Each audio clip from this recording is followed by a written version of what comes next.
Hello दोस्तों, कैसे हैं आप लोग। स्वागत है आप सभी लोगों का, आप सभी के अपने चैनल सपोर्टिंग आप फार्मेसी में। दोस्तों, आज का ये वीडियो आप सभी लोगों के लिए बहुत ही महत्वपूर्ण होने वाला है, क्योंकि आज की इस वीडियो में आप लोगों को बताने वाला हूं नए बीमारी और नई दवाइयों के बारे में।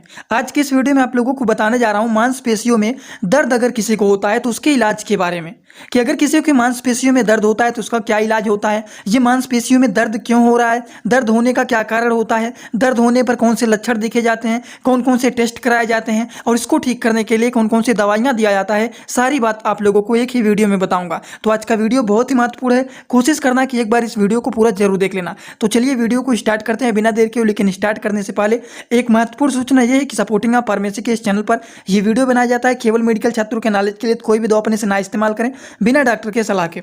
दोस्तों, सबसे पहली बात यहाँ पर यह आता है कि ये लोगों के मांसपेशियों में दर्द क्यों होता है, इसका क्या कारण होता है। तो मांसपेशियों में दर्द होने के बहुत सारे कारण होते हैं, जैसे कि ऑटो इम्यून डिजीज के कारण भी मांसपेशियों में दर्द हो सकता है। अब बहुत सारे लोग ऐसे भी होंगे जिनको यही नहीं पता है कि ये ऑटो इम्यून डिजीज होता क्या है। ऑटो इम्यून डिजीज का मतलब होता है जब हमारा इम्यूनिटी सिस्टम जो होता है वो खुद ही अपने सेल्स को और टिश्यू को डैमेज करने लगता है, तो उसको हम लोग बोलते हैं ऑटो इम्यून डिजीज। और अगर ऑटो इम्यून डिजीज हुआ है तो इसके कारण भी मांसपेशियों में दर्द हो सकता है। शरीर में इन्फेक्शन हुआ है, कहीं पर इंजरी लग गया, जैसे मान लीजिए आप कहीं पर गिर जाते हैं तो उसकी वजह से चोट लग जाता है, तो इसके कारण भी मांसपेशियों में दर्द देखा जाता है। कुछ दवा आपने खा लिया है उसकी वजह से भी देखा जा सकता है, या फिर न्यूरोमस्कुलर डिसऑर्डर के कारण भी देखा जा सकता है कि मसल्स पेन हो सकता है, मांसपेशियों में दर्द हो सकता है। तो ये सारे अलग अलग प्रकार के कारण देखे जाते हैं। अब इनमें से कोई एक कारण हो सकता है, सारे कारण तो नहीं हो सकते हैं, इनमें से कोई एक कारण जरूर हो सकता है जिनकी वजह से पेशेंट के मांसपेशियों में दर्द हो रहा है। इतना बात आप सभी लोगों को समझ में आ गया कि नहीं। हमने यहाँ पर आप लोगों को बताया है कि ये लोगों के मांसपेशियों में दर्द क्यों होता है, ये दर्द होने का क्या कारण होता है। तो कारण तो अलग अलग बहुत सारे हो सकते हैं। किसी को चोट के कारण हो रहा है, किसी को इन्फेक्शन के कारण हो रहा है, किसी को ऑटोइम्यून डिजीज के कारण हो रहा है, किसी को कोई दवा खाने की वजह से हो रहा है, या फिर न्यूरोमस्कुलर डिसऑर्डर के कारण हो सकता है। तो इनमें से कोई भी एक कारण हो सकता है जिनकी वजह से मांसपेशियों में दर्द हो रहा है। आई होप आप सभी लोगों को इतना बात समझ में आ गया होगा। लेकिन अब यहाँ पर आप लोगों को बताने जा रहे हैं कि अगर किसी की मांसपेशियों में दर्द होता है तो उसको कंफर्म करने के लिए कौन कौन से डायग्नोसिस एंड टेस्ट कराए जाते हैं, कि आखिर क्यों मरीज को चोट लगा है, कि क्या कारण है, क्यों आखिरकार मांसपेशियों में इनके दर्द हो रहा है। तो चलिए बात करते हैं डायग्नोसिस एंड टेस्ट के बारे में। दोस्तों, सबसे पहला जो होता है डायग्नोसिस एंड टेस्ट वो होता है फिजिकल एग्जामिनेशन। ये फिजिकल एग्जामिनेशन क्या होता है? फिजिकल एग्जामिनेशन एक ऐसा टेस्ट होता है जिसमें पेशेंट से बातचीत करके बीमारी का पता लगाया जाता है कि आखिरकार क्यों इनके मांसपेशियों में दर्द हो रहा है। क्या आपको कभी चोट तो नहीं ना लगा था, क्या आपने कोई दवा तो नहीं ना खाया है, क्या आपके शरीर में कोई इन्फेक्शन तो नहीं ना हुआ है। तो ये पेशेंट से पूछा जाता है और पेशेंट अपनी बातों को बताते हैं। तो इस तरह के एग्जामिनेशन को बोला जाता है फिजिकल एग्जामिनेशन। ये भी एक प्रकार का टेस्ट होता है जिसके माध्यम से डॉक्टर लोग पेशेंट से पूछते हैं और पेशेंट अपनी बातों को डॉक्टर को बताते हैं। तो इस प्रकार के एग्जामिनेशन को बोला जाता है फिजिकल एग्जामिनेशन। तो ये बातें हो गई सबसे पहला टेस्ट, कि इसमें आखिरकार पेशेंट से कैसे पता लगाया जाता है कि उनको क्यों आखिरकार मांसपेशियों में दर्द हो रहा है। तो ये बातें हो गई फिजिकल एग्जामिनेशन के बारे में। अगला जो टेस्ट होता है वो होता है ब्लड टेस्ट। ब्लड टेस्ट के माध्यम से अनुमान लगाया जाता है, आइडेंटिफाई किया जाता है कि आखिरकार पेशेंट को क्यों मांसपेशियों में दर्द हो रहा है, इन्फेक्शन तो नहीं ना हो गया है और कोई प्रॉब्लम तो नहीं ना हो गया है, आखिरकार क्यों इनके मांसपेशियों में दर्द हो रहा है। तो ब्लड टेस्ट के भी माध्यम से आइडेंटिफाई किया जाता है कि आखिरकार क्यों पेशेंट को मसल्स पेन हो रहा है। समझ गए। कुछ और भी टेस्ट होते हैं जिसके माध्यम से आइडेंटिफाई किया जाता है, जैसे कि एमआरआई हो गया या फिर सीटी स्कैन हो गया। एमआरआई और सीटी स्कैन के भी माध्यम से आइडेंटिफाई किया जाता है कि आखिरकार पेशेंट को क्यों मसल्स पेन हो रहा है, मांसपेशियों में दर्द क्यों हो रहा है। तो उसके लिए एमआरआई या फिर सीटी स्कैन भी कराया जाता है जिसके माध्यम से आइडेंटिफाई किया जाता है। इतना बात आप लोगों को समझ में आ गया। अगर वो नहीं होता है तो उस केसेस में बायोप्सी भी टेस्ट किया जाता है और बायोप्सी के भी टेस्ट के माध्यम से आइडेंटिफाई किया जाता है कि आखिरकार क्यों पेशेंट को मांसपेशियों में दर्द हो रहा है, मसल्स पेन क्यों हो रहा है, उसको पता लगाने के लिए बायोप्सी टेस्ट भी किया जाता है।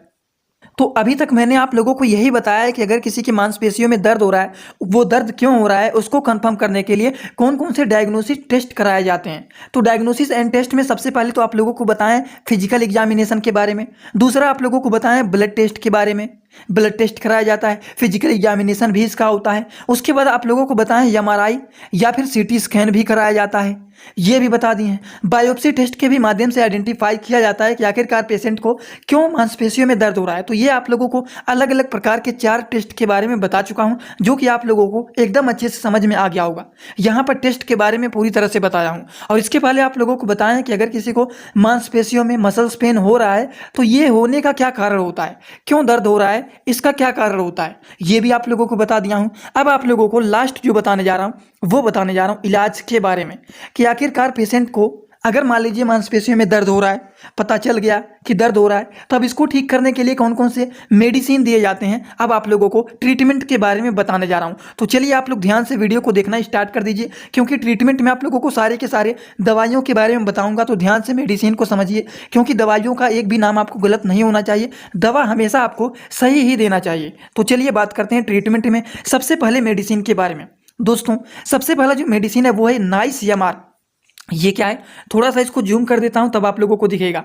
यहां पर देखिए क्या लिखा गया है, नाइसियमार, जिसका कंपोजिशन है निमोसोलाइड टाइजानिडीन टैबलेट, जो कि डॉक्टर रेड्डी कंपनी के द्वारा ये मेडिसिन बनाया गया है। दोस्तों ये एक ऐसा मेडिसिन होता है जो कि काफ़ी ज़्यादा यूजफुल एंड पॉपुलर मेडिसिन होता है मसल्स पेन के ट्रीटमेंट के लिए, मांसपेशियों में दर्द को ठीक करने के लिए ये मेडिसिन दिया जाता है, जो कि नाइसियमार के नाम से फेमस होता है। अगर हम इनके डोज के बारे में बात करें तो एक टैबलेट दिन भर में 2 बार लिया जाता है, वो भी खाना खाने के बाद। पेशेंट की हालत को देखते हुए इसको दिया जाता है, एक टैबलेट सुबह खाना है, एक टैबलेट शाम को खाना है, लेकिन इसको खाना खाने के बाद ही खाया जाता है। समझ गए आप लोग। तो चलिए बात करते हैं अगले मेडिसिन के बारे में। दोस्तों इसी तरह से मैं आप सभी लोगों के लिए एक बुक बनाया हूं, जिस बुक का नाम है A to Z medicine book. ये जो दोस्तों बुक है ये टोटल 600 पेज का है, जिसमें आप लोगों को टोटल 46 चैप्टर मिल जाएंगे, और साथ ही साथ आप लोगों को फ्री में पूरे बुक का 46 वीडियो लेक्चर भी मिल जाएगा हर एक चैप्टर का, जिसकी आप लोगों को मिल जाएगा मात्र 499 रुपये। ये बुक आप लोगों को PDF के फॉर्मेट में व्हाट्सअप पर मिलेगा, जो कि आप कैसे लेंगे, इसी वीडियो के कमेंट बॉक्स में जाएंगे, वहाँ पर एक लिंक मिल जाएगा, जब आप उस लिंक पर क्लिक करेंगे तो डायरेक्ट आप व्हाट्सअप पर पहुँचेंगे, उसी नंबर पर आपको पेमेंट करना है, वहीं पर आपको बुक और पूरे बुक का वीडियो लेक्चर भी मिल जाएगा। जो लोग लेना चाहते हैं ले सकते हैं, जो लोग प्रैक्टिस करने वाले छात्र हैं जरूर इस बुक को परचेज करें, जिसमें हजारों प्रकार की दवाइयों का नॉलेज आपको मिल जाएगा। दोस्तों जो अगला मेडिसिन है वो है सिरेक्सफोर्ट। थोड़ा सा इसको जूम कर देता हूं तो आप देखिए ये है सिरेक्सफोर्ट, जो कि इसका कंपोजिशन है वो है सिरेसियो पेप्टिडोज टैबलेट, जो कि एक प्रकार का इंडियन फार्माकोपिया के मेडिसिन होता है। ये 10 mg का टैबलेट है। अगर हम बात करें कि ये जो टैबलेट है इनका क्या काम होता है, तो ये भी मसल्स पेन को ठीक करने का काम करते हैं। इनका डोज क्या होता है, पेशेंट की हालत को देखते हुए इसको दिन भर में 3 बार दिया जा सकता है। TDS का मतलब होता है 3 बार। जो लोग नए छात्र हैं पहली बार इस वीडियो को देख रहे हैं वो थोड़ा सा जान लीजिए, दवाइयों के डोज को 60 वर्ड में लिख दिया जाता है, जैसे OD हो गया, या फिर BD हो गया, या फिर TDS हो गया, या फिर QID हो गया, या फिर SOS हो गया। तो इन सारी चीज़ों का मतलब जिन्हें पता है ठीक है, जिन्हें नहीं पता है वो जान लीजिए। OD का मतलब होता है दवा को 1 बार खाना है दिन भर में, BD का मतलब होता है दवा को दिन भर में 2 बार खाना है, TDS का मतलब होता है दवा को दिन भर में 3 बार खाना है, QID का मतलब होता है दवा को दिन भर में 4 बार खाना है। लेकिन अगर SOS लिखा मिल जाए तो SOS का मतलब होता है जब जरूरत पड़े तब आपको ये दवा खाना है। जैसे कि आप अपने घर में पैरासीटामॉल रखते होंगे, तो पैरासीटामॉल डेली तो नहीं ना खाते होंगे, जब आपके घर में किसी को भी बुखार होता है, शरीर में दर्द होता है, तभी आप उनको देते होंगे पैरासीटामॉल। तो उसी तरह से SOS के क्लास के जो मेडिसिन होते हैं वो ऐसे मेडिसिन होते हैं जो कि जब जरूरत पड़ता है तब दिया जाता है, हमेशा ये नहीं खाया जाता है, तो वो SOS के क्लास के मेडिसिन होते हैं। तो ये बात समझ में आ गया। और आफ्टर मील का मतलब क्या होता है, बिफोर मील का मतलब सभी लोगों को पता है। आफ्टर मील का मतलब होता है खाना खाने के बाद दवा को खाना है, बिफोर मील का मतलब होता है दवा को खाना खाने के पहले खाना है। तो ये छोटी सी बात अगर आपको समझ में आ गया होगा तो सारी दवाइयों का डोज आपको समझ में आ जाएगा। 1 tablet TDS in a day after meal, मतलब एक दिन में 3 टैबलेट, एक बार सुबह, एक बार दोपहर को और एक बार शाम को खाना है, वो भी आफ्टर मील, खाना खाने के बाद दिन भर में 3 बार इस टैबलेट को खाना है। समझ गए आप लोग ये भी बात है पूरी तरह से। चलिए बात करते हैं अगले मेडिसिन के बारे में। दोस्तों जो अगला मेडिसिन है वो है एसीलॉक टैबलेट। एसीलॉक टैबलेट मतलब इनका काम होता है कि अगर मान लीजिए आपने जो दवा खाया है उससे आपके पेट में गैस बन जाता है, एसिडिटी हो जाता है, पेट में जलन होने लगता है, तो उसको ये ठीक करने का काम करते हैं एसीलॉक टैबलेट। एसीलॉक का कंपोजिशन की बात करें तो वो है रेनिटिडीन टैबलेट। और इसके लिए मैंने आप लोगों को एक फार्मूला भी बताया था कि जिन मेडिसिन के लास्ट में TI यानी टिडीन आता है वो दवाइयाँ गैस की दवाइयाँ होती हैं। टिडीन रहे या फिर प्राजोल रहे, PRAZOLE, प्राजोल रहे, तो ये दवाइयाँ गैस की दवाइयाँ होती हैं। जैसे कि एग्जाम्पल की बात करें, रेनिटिडीन हो गया, सिमिटिडीन हो गया, तो देखिए सबके लास्ट में टिडीन आ रहा है। प्राजोल मतलब ओमेप्राजोल, पेंटाप्राजोल, प्राजोल दोनों में आ रहा है। तो इस प्रकार की दवाइयाँ गैस की दवाइयाँ होती हैं। तो एसीलॉक का काम होता है, या फिर कह सकते हैं रेनिटिडीन टैबलेट का काम होता है कि ये गैस को ठीक करने वाली मेडिसिन होते हैं, जो कि एसीलॉक के नाम से फेमस होता है, जिसका कंपोजिशन होता है रेनिटिडीन टैबलेट, जो कि एक प्रकार का ये इंडियन फार्माकोपिया का ये मेडिसिन है। जैसे कि अगर किसी भी दवा के नाम के बगल में IP लिखा मिल जाए, BP लिखा मिल जाए, या फिर यूएसपी लिखा मिल जाए तो इनका मतलब क्या होता है। कोई भी दवा के नाम के बगल में आईपी लिखा मिल जाए तो इसका मतलब ये दवा इंडियन फार्माकोपिया का है।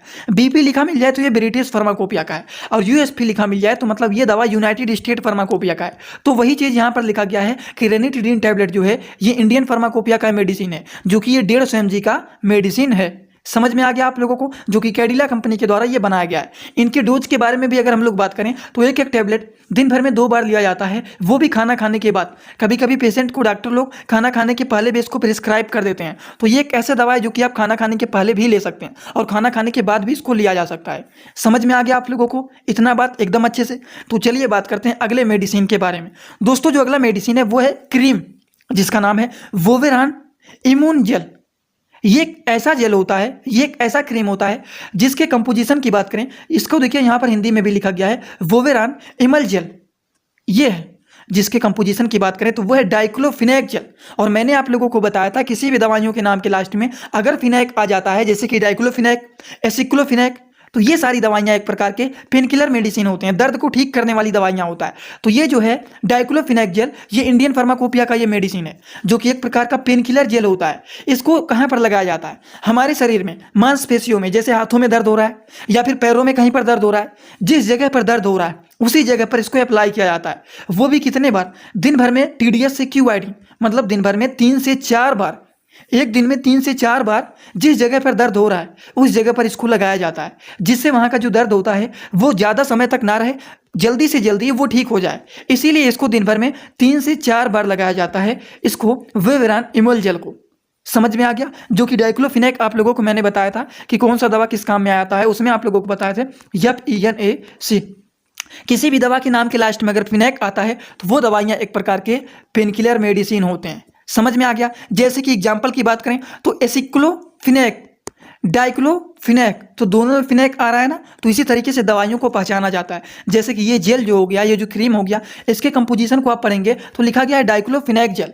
तो ये जो है एक प्रकार का पेन किलर जेल है, जो कि दर्द को ठीक करने वाला जेल है। तो जिस जगह पर मांसपेशियों में, आप देखिए मांसपेशियों में हमारे शरीर में कहीं पर भी दर्द हो रहा है तो उस जगह पर इसको अप्लाई किया जाता है, वो भी दिन भर में 3 से 4 बार, जिससे जो दर्द होता है वो जल्द से जल्द ठीक हो सके। तो दोस्तों मैंने आप लोगों को यहाँ पर मसल्स पेन के बारे में पूरी तरह से बताया हूँ कि अगर किसी को मसल्स पेन हो रहा है तो मसल्स पेन होने का क्या कारण होता है। कारण पता चल गया तो हम लोग और भी ज़्यादा जानने के लिए कौन कौन से डायग्नोसिस टेस्ट कराते हैं ये भी आप लोगों को बता दिए। इसके बाद ट्रीटमेंट क्या क्या किया जाता है, कौन कौन से मेडिसिन दिया जा सकता है, ये भी मैंने आप लोगों को यहाँ पर बता दिया हूँ। दोस्तों आई होप आप सभी लोगों को इतना बात पूरी तरह से समझ में आ गया होगा। अगर आपको समझ में आया तो आप सभी लोग कमेंट बॉक्स में आइए और अपना फीडबैक जरूर दीजिए कि आज का वीडियो कैसा लगा। सभी लोग कमेंट बॉक्स में जरूर बताना। और एक बात और, जो लोग टेलीग्राम ग्रुप में जुड़ना चाहते हैं तो वो लोग सर्च करिए सपोर्टिंग ऑफ फार्मेसी, वहाँ पर आपको टेलीग्राम ग्रुप मिल जाएगा, आप वहाँ पर जुड़ सकते हैं। क्योंकि डेली जैसे कि यहाँ पर वीडियो अपलोड करता हूँ तो एक ग्रुप बना हुआ है, वहाँ पर मैं पहले ही अपलोड कर देता हूँ, जिससे आप लोगों को कोई वीडियो इधर उधर खोजने की आवश्यकता ना पड़े। तो जो चैनल का नाम है सर्च करेंगे मिल जाएगा। और जो इंस्टाग्राम में जुड़ना चाहते हैं वो लोग भी सर्च कर लीजिए सपोर्टिंग ऑफ फार्मेसी, आप वहाँ पर फॉलो करके जुड़ सकते हैं। तो चलिए दोस्तों आज का वीडियो यहीं पर होता है complete. Thanks for watching video. Like comment share and subscribe this channel.